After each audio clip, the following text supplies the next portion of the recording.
Hello everyone, welcome to Sim Reviews, and we are back with another video. In this video, we are going to review a new device, the Moto E2. As you can see, we did an unboxing video of the same device in our previous video, and now it's our time to review this device. We actually used this device for a few days, and now it's to see how it performs in different conditions. Is the phone worth for what you're paying, and is the phone really the budget handset you want? So let's just start our review. As you can see, the Moto E2 comes preloaded with the Google's Android Lollipop 5.1. No, it's actually 5.0.2. 5.1 would be coming soon for this. This is the 3G version of the phone, which has the Snapdragon 200 quad-core processor, 1 GB of RAM, a 4.5-inch display, 5 megapixel camera in the rear, and VGA camera in the front. You have your microphone jack at the top and the USB micro USB slot in the bottom. And this phone only supports 3G, and as considering the 4G, the 4G variant comes with a 64-bit quad-core processor. That's also a Snapdragon processor too. Now let's just unlock the screen. You can see a basic UI of Moto E, that's Android Lollipop. You can actually see it here too in the about phones, and this is what our phone loads up, Lollipop. And so it comes preloaded with the Lollipop, and you don't need to update, as Moto E first generation is also pending with Lollipop now. So the phone is quite sturdy and with a great build quality. You get a nano coating which does protect from water, not the splashes or immersion, but when the water droplets fall on it, it would definitely protect your phone from getting damaged. It's a unibody design, and as unibody, it's just whole phone comes different. You cannot remove the battery. You can just insert the SIM card, and you get a lot of customizations in the phone. You can actually change the band, which is here, the black band we got. You can change it with white band, green, yellow, pink, blue, whatever available. And Motorola also is now rolled out the grip shells, which would actually help more and more customizations. So you can here remove the band. So this is how the band is removed, and you can see it same unibody design. Nothing is removable here, no back panel removing, nothing else. It's just unibody. You get this 3 slots here, SIM 1, SIM 2, and in the middle is the micro SD card. So here is a pretty great thing, call it innovation or design. You can have your info, that's phone info here. Yeah, you can see it now, the model, type, and FCC, that's certifications, and you get your both SIMs IMEI number, IMEI 1 and IMEI 2, and that's pretty unique though. So you get a lot of bands like this to customize more and more of your phone. Motorola has added a lot of features in the Moto E. One such feature is the quick capture, which just launches the camera in when you rotate your wrist in the motion. You have to just rotate your wrist twice, and the phone camera launches. And this is great actually. And when you again rotate your twist, the front camera comes up, and you can take a quick selfie. The front camera is the VGA camera, and we love the camera. The camera photo clicked by the camera, it's actually pretty decent, and we can show you some pics clicked too. It just doesn't capture much detail, but does a quite good job in the sunlight and the bright sunlight or bright day.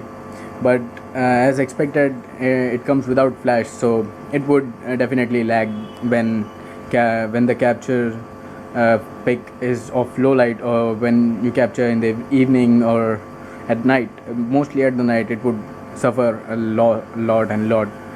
And the VGA camera is not quite capable of taking quality selfies. You have to take the light into consideration. You have to actually keep the phone upside so that your background light doesn't affect your photo too, and it's quite slow as expected the VGA cameras are.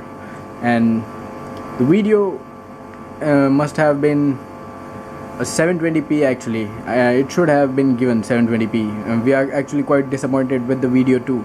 The video recording, it's last 480p it can record, and not a 720p video, as we see in the Google camera. When you go to settings, it just shows the 480p resolution, the highest, and that's pretty bad actually. So there's no 720p video. It lags there too, and it's a budget phone. We can expect that. There has been some changes from the first design of Moto E too. It now has just one speaker, as opposed to those two speakers in the Moto E, the top and the bottom.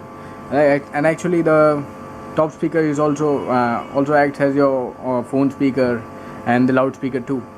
It's loud, but it's not that quite clear. You cannot expect that quality sound from the phone.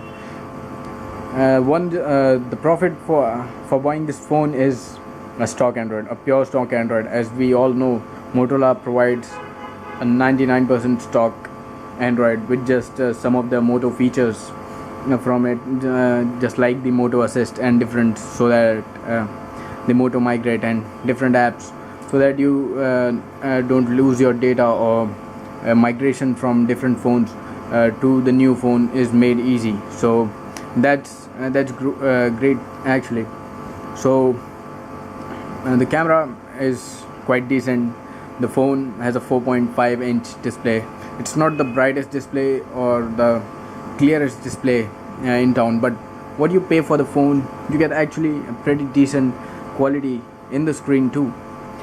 And just those stock Android features and more, the camera features. I like the camera feature though, the quick capture technology. You can actually launch the camera and the front facing camera just by rotating your wrist, and those Google Now cards, which actually helps you to follow up your daily routine.